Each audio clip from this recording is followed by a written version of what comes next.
ये देख बिजली, मंडी में पहले से ही इतने सारे अनाज हैं। हमारा गेहूं कौन खरीदेगा?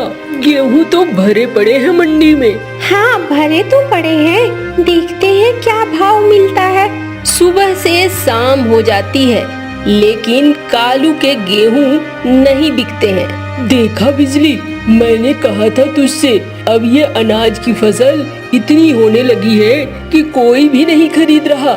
तुम्हारी बातों में आ गया, अब किसी तरीके से ये फसल बिक जाए। तभी एक साहूकार बाज वहाँ पहुँचता है। अरे भाई, तुम्हारी गेहूं तो मुझे अच्छी नहीं लग रही है। अरे नहीं नहीं भैया, हमारी गेहूं तो बहुत अच्छी है। दाने देख लो कितने बढ़िया हैं। ये बोलो कि मंडी में इतने सारे अनाज हैं कि कोई हमारा गेहूं नहीं खरीद रहा। देखो भाई, मैं तो खरीद सकता हूँ, लेकिन दोगे कैसे? मंडी के जो भाव है वही भैया 800 रुपए मन दूंगा। ओह, तो फिर जाओ, रखो अपनी गेहूं, हमें नहीं चाहिए। अजी, किसी भी तरीके से देकर निपटाओ, वरना ये गेहूं पड़े पड़े खराब हो जाएंगे। हमारे गेहूं नहीं बिकेंगे। देख रहे हो मंडी में कितने ढेर लगे हुए हैं, किसी के गेहूं नहीं बिके हैं। अच्छा, आप जाओ मत, बताओ क्या दोगे? 500 रुपए दूंगा और उससे ज्यादा कुछ नहीं। और सुनो, देना है तो दे दो, वरना तुम्हारे लिए मुश्किल बढ़ने वाली है। क्यों मुश्किल बढ़ने वाली है? वो देखो आसमान में बादल और बिजली कड़क रहे हैं। एक बार बारिश शुरू हो गई तो तुम्हारा अनाज यहीं पे बह जाएगा। ये 500 रुपए में मुझे पूरे चाहिए। अरे ये क्या कह रहे हो आप? 500 रुपए में पूरा अनाज? इसमें करीब 10 मन अनाज होगा। अब जो समझना है समझ लो, वरना मैं तो चला किसी दूसरे के पास। अभी बारिश देखकर तो कोई भी दे देगा मुझे। अरे देखते क्या हो, बारिश हो जाएगी तो सारे अनाज बह जाएंगे। दे दो इसे ही। अच्छा, दो भैया। बाज ने 500 रुपए दिए और तुरंत अपने मजदूरों से सारा का सारा फसल वहाँ से उठा लिया और निकल पड़ा। वाह, आज तो मुनाफा दमदार हुआ है। बैलगाड़ी में भरकर सारा अनाज वो लेकर चला गया और कालू और बिजली घर के लिए निकल पड़े। बाहर बारिश होने लगी थी। कालू उदास घर के दरवाजे पे खड़ा था। क्या सोच रहे हो? अब जो होना था हो गया, परेशान क्यों हो? अरे परेशान नहीं हूँ तो क्या हूँ, साल भर मेहनत करो और फिर हाथ में लगते हैं 500 रुपए। अब जरा बताओ तो 500 रुपए में क्या होगा? सब हो जाएगा, आप परेशान मत हो, अभी सो जाओ। अरे नहीं बिजली, अब मैं तुम्हारी कोई बात नहीं सुनूंगा। अब की मैं फसल लगाऊंगा ही नहीं, मैं लगाऊंगा सब्जियां। गोभी की सब्जी लगाऊंगा। देखा है बाजार में गोभी की कितनी कीमत है। अच्छा, जो मन करे वही करना, अभी तो सो जाओ। अगले दिन सुबह गोभी के बीज ले आता है कालू और अपने खेतों में गोभी के बीज बो देता है। अरे पैसे कहाँ से लाए? मैं गया था टीकू के पास। मैंने टीकू बत्तख से पैसे उधार लिए हैं। ये तुमने क्या किया? टीकू तो एक नंबर का कंजूस है और जब उसे पैसे नहीं मिलते हैं तो वो एक चील को लेकर आ जाता है। हाँ, मुझे सब पता है, लेकिन ऐसा होगा ही नहीं। हमारी फसल होगी बहुत अच्छी और देखना, हम कमाई भी बहुत अच्छी करेंगे। गोभी की फसल तैयार तो बहुत अच्छी हुई, लेकिन फसल बेचने जाने से पहले जब कालू खेत पर पहुंचता है, हाय राम, ये क्या हो गया? मेरी फूटी किस्मत, सारे गोभी में कीड़े लग गए हैं। ये तो हम बर्बाद हो गए। इन गोभियों को तो अब कोई भी नहीं लेगा। ये सारे गोभी बेकार हो गए बिजली। हमारी किस्मत बहुत खराब है। हमारे हाथों से अब सब कुछ चला जाएगा। दोनों पति पत्नी खेत पे ही रोने लगते हैं। तभी वहाँ पे टीकू आता है चील के साथ। हाँ भाई, क्या हुआ कालू? सुना था आज तू मंडी में गोभी बेचने वाला है, लेकिन ये तो रो रहा है तू। रोऊं नहीं तो क्या करूं सरकार? देखो यहाँ पर मेरी पूरी की गोभी फसल बर्बाद हो गई है। खैर तू अनाज का ही ठीक करता था। खेती तूने ये सब्जियां उगाकर अच्छा नहीं किया। चल कोई नहीं। एक कालू, गंदा है पर धंधा है। पैसे तो मुझे चाहिए और पैसे मुझे तुझसे ही चाहिए। नहीं सरकार, अभी तो मैं आपको पैसे नहीं दे पाऊंगा, अब अगले साल ही दे पाऊंगा। देख, ऐसे नहीं चलने वाला है। तेरा घर इतनी जल्दी हो सके खाली कर दे, वरना मुझे मजबूर ना कर कि मैं चील को कहूँ और चील तुम्हें फिर घर से बाहर निकाल दे। मैंने सुना है तेरे 2 छोटे छोटे बच्चे भी हैं और वो भी बड़े छोटे छोटे हैं। हाँ सरकार, ये आप मत करो, मेरा घर मत छीनो। हम लोग कहाँ जाएंगे? अब जहाँ जाना है वहाँ जा। किस्मत ने जब तेरे साथ ऐसा किया है तो मैं कौन हो सकता हूँ? क्यों चील? हाँ मालिक, बोलो तो अभी खा जाऊं। नरम नरम मांस खाने में बहुत अच्छा लगता है मालिक। अरे नहीं नहीं, चल अभी थोड़ा वक्त दिया है इन्हें, सुधर जाएंगे तो अच्छा है, नहीं सुधरेंगे तो मेरा क्या लेंगे। टीकू और चील वहाँ से निकल जाते हैं। कालू और बिजली का रो रो कर बुरा हाल था। कालू बिजली घर वापस आते हैं। माँ, पिताजी रो क्यों रहे हैं? अरे कुछ नहीं, तुम लोग जाओ, दोनों जाकर चुपचाप सो जाओ। दोनों बच्चे चुपचाप सो जाते हैं। बिजली कुछ देर तक जगती है, फिर बिजली भी सो जाती है, लेकिन कालू की आंख नहीं लगती है और वो जागता रहता है। रात के समय आखिरी बार कालू अपने बच्चों को और अपनी पत्नी को देखता है। फिर कालू वहाँ से उड़ जाता है, घने जंगल में उड़ता चला जाता है। कहाँ जा रहा था उसे कुछ पता नहीं था। क्या करूं, कुछ समझ में नहीं आ रहा है। कौन मेरी मदद करेगा? कोई मेरी मदद करो। उड़ता उड़ता वो जाकर एक पेड़ से टकराता है और चोट इतनी गहरी लगती है कि कालू वहीं गिरकर मर जाता है। अगले दिन सुबह बिजली की जब आँख खुलती है तो बिजली देखती है कालू नहीं है। फिर वो सोचती है आसपास ही गए होंगे।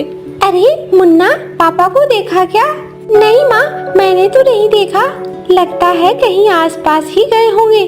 बिजली जैसे ही घर से बाहर निकलती है, गुन्नू कबूतर भागता भागता आता है। अरे बिजली, कालू की मौत हो गई है। वहाँ जंगल के दक्षिणी हिस्से में कालू की लाश मिली है। हे भगवान, ये क्या हो गया? ऐसा नहीं हो सकता है। रोते रोते बिजली भी पहुँचती है वहाँ और वहाँ वो देखती है कि सचमुच कालू मरा पड़ा है। अब बिजली के लिए समस्या बढ़ गई थी। घर के साथ साथ खाने पीने का जुगाड़ भी बिजली को करना पड़ रहा था। बच्चे उसके छोटे छोटे थे। टीकू भी बार बार आता और घर खाली करने को कहता। एक दिन टीकू चील के साथ आया। देखो बिजली, मैंने तुम्हें मोहलत दे दी, जानबूझकर मैंने समय दिया क्योंकि कालू की मौत हो चुकी थी। लेकिन अब और नहीं चलेगा, तुम्हें ये घर खाली करना पड़ेगा या फिर मुझे देने होंगे पैसे। अब तू कैसे देगी वो तू सोच, मेरा काम नहीं है ये। कल के कल इस घर को छोड़कर निकल जा, मुझे अच्छा नहीं लगता है, वरना मैं फिर सारे सामान फिकवा दूंगा यहाँ पे। नहीं नहीं, मैं बच्चों के साथ कल निकल जाऊंगी, आप परेशान मत हो। अगले दिन बिजली दोनों बच्चों को लेकर घर छोड़कर निकल आती है। साथ में सिर्फ एक पोटली लेकर निकलती है। जंगल में वो भी उड़ी चली जा रही थी। उसे भी कुछ पता नहीं था कि वो कहाँ जा रही है। तभी उसे टुनटुनी चिड़िया मिलती है। अरे बिजली बहन, कहाँ जा रही हो? मैं ये जंगल छोड़कर जा रही हूँ टुनटुनी, मुझे समझ में नहीं आ रहा है मैं क्या करूँ। टीकू ने घर छीन लिया है। अच्छा, फिलहाल तो तुम दोनों बच्चों को लेकर मेरे घर चलो, फिर हम लोग कुछ सोचेंगे। अभी यहाँ पर बातें करना ठीक नहीं है, शिकारी पंछी यहाँ घूम रहे हैं। दोनों बच्चों को बिजली को लेकर टुनटुनी अपने घर चली आती है। देखो, मैंने सड़क किनारे एक छोटा सा ढाबा खोला है। उस ढाबे में ज्यादा ग्राहक तो आते नहीं हैं। शायद तेरे कदम से कुछ बरकत आ जाए। तू चल मेरे ढाबे पर, वहीं पे काम करना। आखिरकार बिजली को टुनटुनी अपने ढाबे पर ले आती है। ढाबे पे बहुत कम ग्राहक आते थे। बिजली टुनटुनी से कहती है, टुनटुनी बहन, वैसे तो ये ढाबा तुम्हारा है और तुम ही अच्छे से चला सकती हो, लेकिन मैं एक सुझाव दूं? हाँ बोलो ना। तुम्हारे ढाबे में ऐसा क्या खास मिलता है कि लोग बाकी ढाबे को छोड़कर तुम्हारे ढाबे में आए? कम से कम अपने ढाबे में कुछ अलग चीज रखो। अरे अलग चीज क्या रखूं? मुझे अलग तो कुछ बनाना आता ही नहीं है, लेकिन मुझे बनाना आता है। मैं अरबी के पत्तों की बहुत अच्छी सब्जी बना सकती हूँ। कल से आप अपने ग्राहकों को अरबी की सब्जी खिला कर देखो। अगले दिन बिजली अरबी के पत्तों की सब्जी बनाती है। वो सब्जी देखने में एकदम मछली की तरह लग रही थी। एक बाज आता है खाने को। अरे क्या है तुम्हारे ढाबे में? खिलाओ, अपना कुछ स्पेशल है तो। हाँ हाँ, अभी लाती हूँ। टुनटुनी चिड़िया अरबी के पत्तों की सब्जी देती है। अरे ये क्या है? मछली है क्या? मैं मांस मछली नहीं खाता हूँ। अरे नहीं नहीं, ये अरबी के पत्तों की सब्जी है, खाकर तो देखो। अच्छा, ये क्या होता है? खाओगे तो खुद ही पता चल जाएगा। बाज उनको खाता है। अरे वाह, इसका स्वाद तो बड़ा ही अच्छा है। मेरे जैसे शाकाहारी पंछियों के लिए तो ये बहुत ही बढ़िया है। मैं अपने साथियों को जरूर बुलाऊंगा। आज इतना कहकर चला जाता है। उस दिन भी ग्राहक कम ही रहते हैं। अगले दिन टुनटुनी और बिजली जब ढाबा खोलते हैं तो ढेर सारे ग्राहक आ जाते हैं। अरे अरे, हमें भी खिलाओ वो अरबी की सब्जी। अरे मुझे भी खाना है। अरे मेरे लिए पैक कर दो। हमने उतनी अरबी की सब्जी तो बनाई नहीं है, टुनटुनी कहती है। तभी बिजली टुनटुनी को कहती है, अरे मैं बना दूंगी, तुम जैसे जैसे ऑर्डर मिल रहा है वैसे वैसे लेते जाओ, मैं फटाफट बना दूंगी। के दोनों बच्चे भी आ जाते हैं। हम लोग मदद कर देंगे। सारे मिलकर जल्दी जल्दी ऑर्डर को पूरा करने लगते हैं। अब दोनों की कमाई बहुत अच्छी होने लगी थी और टुनटुनी और बिजली भी संग संग रहने लगे थे। दोनों के बच्चे भी अब धीरे धीरे बड़े हो रहे थे। कौवे ने पूरी सब्जी की दुकान खोली थी। कालू कौवे की पूरी सब्जी पूरे जंगल में प्रसिद्ध थी। एक दिन कालू कौवा पूरी सब्जी बेचकर शाम को वापस आता है। अच्छी, क्या हुआ? तुम्हारा चेहरा क्यों उतरा हुआ है? अरे क्या बोलूं बिजली, सारी चीजों की दाम बढ़ गए हैं। और जरा सा तू अपने पूरी सब्जी का दाम क्या बढ़ाओ, ग्राहक ही कम होने लगते हैं।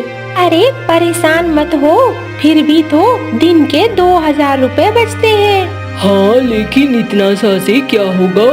अरे तुम लालच कर रहे हो, 2000 बहुत है। हम पंछियों के लिए इतने पैसे में बहुत सारी चीजें हो सकती हैं, और ज्यादा लालच मत करो। अरे बिजली, अब तो उंगली टेढ़ी ही करनी पड़ेगी, तभी मिलेगा फल। ये क्या कह रहे हो तुम? मुझे कुछ भी समझ में नहीं आ रहा है, और मैं तो बोलूँगी जैसा चल रहा है वैसा ही चलने दो। तुम अपना काम करो, तुम्हारे पास दिमाग तो है नहीं, दिमाग की हो पैदल और पैदल ही रहोगी। बिजली चुपचाप अपना काम करने निकल जाती है। अगले दिन कालू जब दुकान पे जाता है तो पूड़ियों की साइज छोटी कर देता है। पहला दिन तो निकल जाता है। दूसरे दिन एक पंछी पहुंचता है और एक प्लेट पूरी सब्जी खाता है। अरे कालू भैया, रोज मैं सिर्फ एक प्लेट पूरी सब्जी खाता था, मेरा तो पेट भर जाता था, लेकिन आज मेरा पेट नहीं भरा है। अरे भैया, अगर पेट नहीं भरा है तो दूसरी प्लेट ले लो, हो सकता है आज तुम्हें भूख ज्यादा लगी हो। हाँ भैया, ठीक ही कह रहे हो, दे दो दूसरी प्लेट। आज शाम को कालू जब पैसे गिन रहा था तो उसे 1.5 गुना फायदा हुआ था। देखा, अब तरकीब काम आई है। कुछ दिनों तक तो ऐसा ही चलता रहा, लेकिन कालू के मन का लालच खत्म नहीं हो रहा था। ऐसे तो कमाई करने में बहुत वक्त लग जाएगा, कुछ और करना पड़ेगा। थोड़ा सा आलू कम कर देता हूँ सब्जियों में। धीरे धीरे सब्जियों में आलू भी कम हो गया, लेकिन इसके बाद भी कालू के मन का लालच नहीं गया। अरे ऐसा करता हूँ, पतली पतली पूड़ियाँ बेलता हूँ और पूड़ी छोटी करूँगा तो पंछी जान जाएंगे। अब कालू ने पतली पतली पूड़ियाँ बेलनी शुरू कर दी। अरे यार, आलू अब बहुत कम देता हूँ, इसमें ना थोड़ा आटा मिला देता हूँ, इसकी रस भरी बन जाएगी और ग्राहकों को पता भी नहीं चलेगा।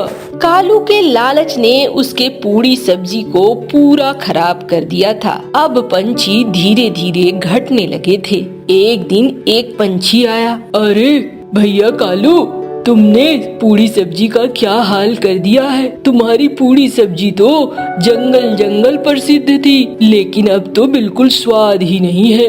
अरे क्या करूं, बनाता तो मैं वैसा ही हूँ, अब तुम लोगों के मुंह चढ़ गई है तो मैं क्या करूं। तभी दूसरे जंगल के मुखिया के घर से एक आदमी आता है। अरे कौन है कालू? कालू पूरी वाला कौन है? मैं हूँ, बताइए।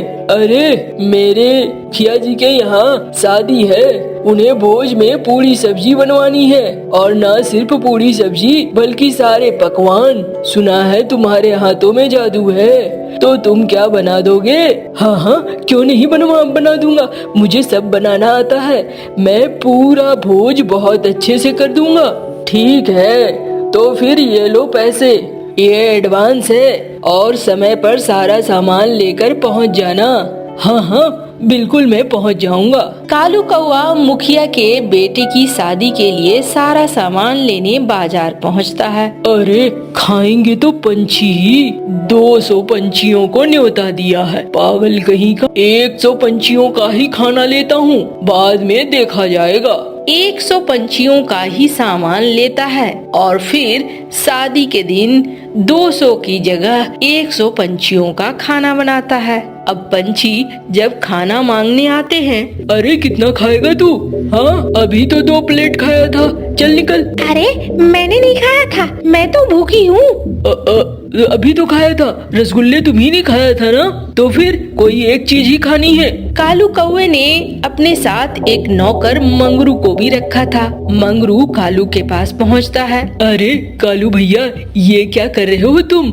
मुखिया जी ने जब तुम्हें पूरे पैसे दिए हैं तो तुम आधे लोगों को खाना खिला रहे हो, आधे को नहीं खिला रहे हो, ऐसा क्यों कर रहे हो? अरे चुप कर मंगरू, जाकर अपना काम कर, मेरा दिमाग मत खराब कर। अब मुखिया के डर से कोई भी पंछी कुछ नहीं बोलते हैं और बिना खाए ही वापस आ जाते हैं। लेकिन जंगल में सारे पंछी आपस में बात करते थे। अरे मुखिया जी को जब खिलाना ही नहीं था तो न्योता क्यों दे दिया? हाँ हाँ, वही तो मुझे भी समझ में नहीं आ रहा है। अरे ये तो मुझे लगता है कि उस हलवाई की कारस्तानी थी। मुखिया तो हमारे बहुत अच्छे हैं। लेकिन टुनटुनी, बोलेगा कौन?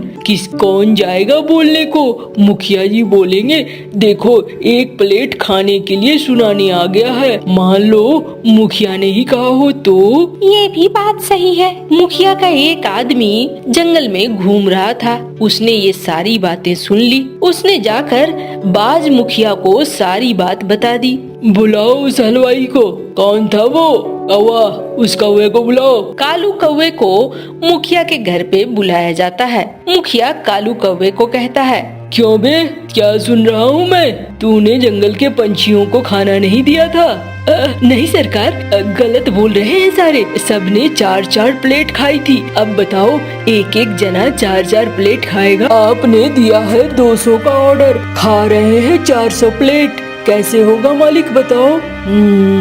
ठीक है, जाओ यहाँ से। अब वहाँ से कालू कौवा चला आता है, अपनी बुद्धिमानी पे खुश होता हुआ।